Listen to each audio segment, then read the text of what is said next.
When it comes to arrests in India, the law ensures both justice and individual rights.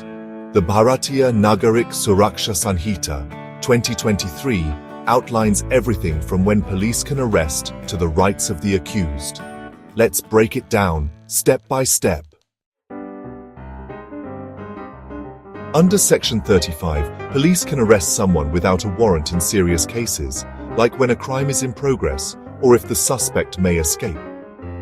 But how should an arrest be made? Section 36 lays out the responsibilities of the officer, ensuring the process is legal and just, and who oversees this. Section 37 designates senior officers to handle these matters professionally. If you're arrested, you have the right to meet a lawyer. Section 38 guarantees this during interrogation. But what if someone refuses to give their name or address? Section 39 allows police to arrest such individuals under certain conditions. Did you know? Section 40 allows private citizens to arrest someone if they catch them committing a crime, but they must hand them over to the police immediately. Even magistrates have arrest powers. Section 41 allows them to order an arrest if needed, but not everyone can be arrested easily. Section 42 protects members of the armed forces from arrest under certain conditions. Arrests must be done carefully. Section 43 states they should use minimal force. Your loved ones must be informed. Section 48 makes it mandatory for police to notify a friend or relative. Police also have the right to search the arrested person under Section 49. And if the person carries dangerous weapons, Section 50 allows police to seize them immediately. Health matters too.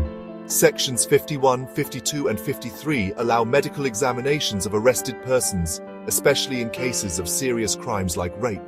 Identification is key. Section 54 permits police to record fingerprints, photographs, and other identification details. What if a senior officer delegates the arrest to a subordinate? Section 55 ensures proper protocol is followed. And while in custody, police must ensure the person's health and safety under Section 56. Justice must be swift. Section 57 mandates that arrested individuals be taken before a magistrate or senior police officer quickly. And here's an important protection. Section 58 states that no one can be held for more than 24 hours without judicial approval. Accountability matters. Section 59 requires police to report all arrests to higher authorities. If there's no legal reason to keep someone in custody, Section 60 allows their release. What happens if a suspect escapes? Section 61 allows law enforcement to pursue and recapture them. And above all, Section 62 ensures every arrest must strictly follow the law. These laws protect both citizens and law enforcement. Knowing your rights can help ensure justice is served fairly. Stay informed, stay empowered.